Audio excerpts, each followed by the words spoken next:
Halo teman-teman semua, para investor cerdas dan calon investor sukses dimanapun Anda berada. Selamat datang kembali di channel ini. Setiap hari kita mendengar atau merasakan dampaknya.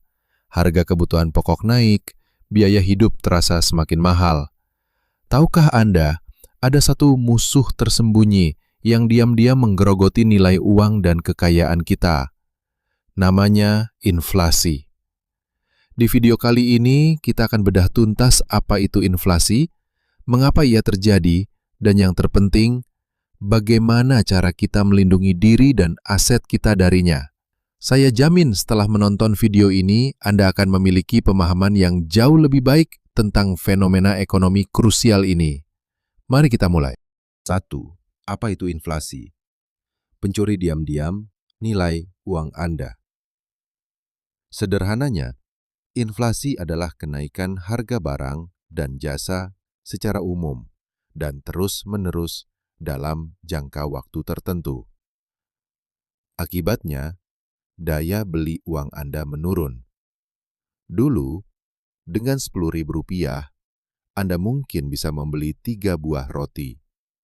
Sekarang, dengan jumlah uang yang sama, mungkin hanya bisa membeli 2 buah roti.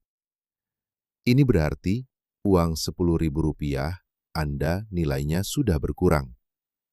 Bayangkan, Anda memiliki Rp100 juta di bawah bantal selama 10 tahun.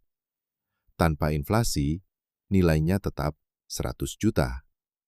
Tapi dengan inflasi 5% per tahun, nilai real Rp100 juta Anda bisa jadi hanya setara Rp60 juta saja di masa depan. Inilah mengapa saya menyebutnya pencuri diam-diam. Penyebab utama inflasi. Mengapa harga terus naik? Inflasi tidak terjadi begitu saja. Ada beberapa faktor utama yang bisa memicu kenaikan harga. Faktor 1. Inflasi tarikan permintaan. Demand pull inflation. Ini terjadi ketika permintaan masyarakat terhadap barang dan jasa lebih tinggi daripada ketersediaan pasokan. Semua orang ingin membeli, tapi barangnya terbatas. Akibatnya, harga naik. Contoh mudahnya adalah saat ada tren baru, semua orang ingin punya. Barang jadi langka, harga melambung. Faktor 2. Inflasi dorongan biaya. Cost push inflation. Ini terjadi ketika biaya produksi suatu barang atau jasa meningkat. Misalnya, harga bahan baku naik, biaya gaji karyawan naik, atau biaya energi, listrik atau bahan bakar naik. Produsen tidak punya pilihan selain menaikkan harga jual produknya agar tetap untung. Faktor 3. Peredaran uang yang berlebihan. Ketika jumlah uang yang beredar di masyarakat terlalu banyak, nilainya cenderung turun. Mirip seperti barang langka yang harganya mahal.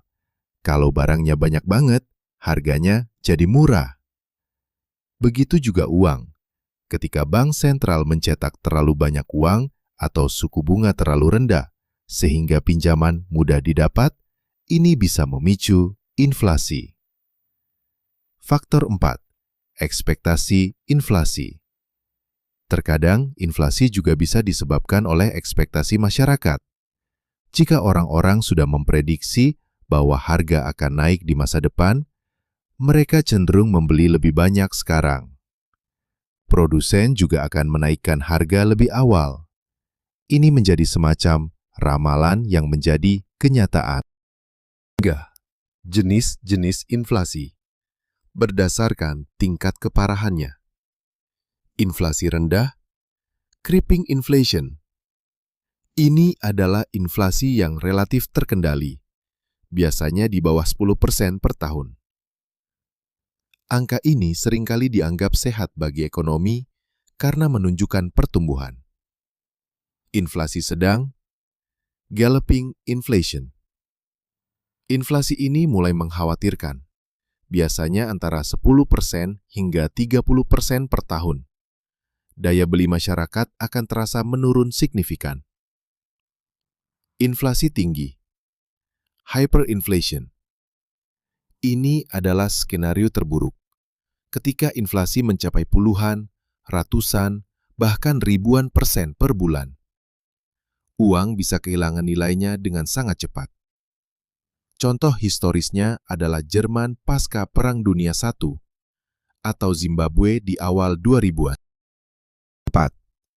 Cara melindungi aset Anda dari inflasi. Ini bagian yang paling penting. Bagaimana kita bisa melawan si pencuri diam-diam ini? 1.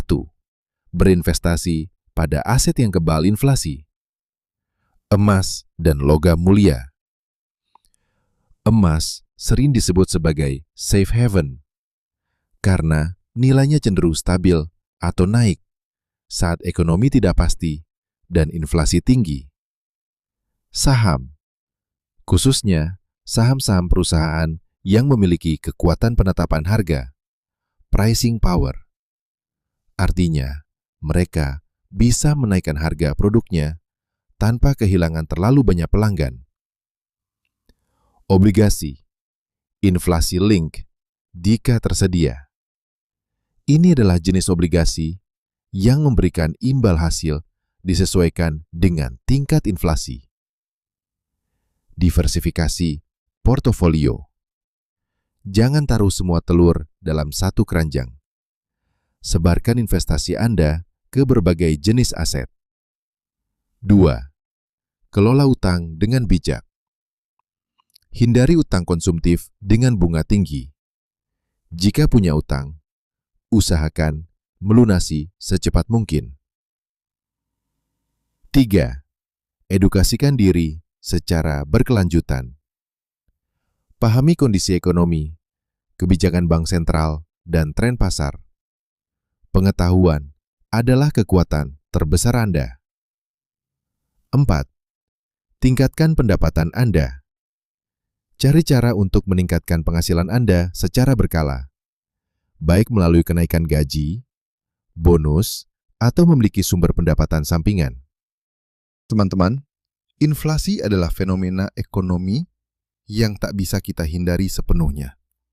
Namun, dengan pemahaman yang tepat dan strategi yang cerdas, kita bisa meminimalkan dampaknya, bahkan menjadikannya peluang untuk pertumbuhan aset kita. Jika video ini memberikan pencerahan dan manfaat bagi Anda, jangan ragu untuk berikan like, subscribe, dan share kepada teman atau keluarga Anda. Terima kasih atas waktu dan perhatian Anda. Sampai jumpa di video berikutnya. Terus belajar, terus bertumbuh, dan tetap optimis mengelola keuangan Anda.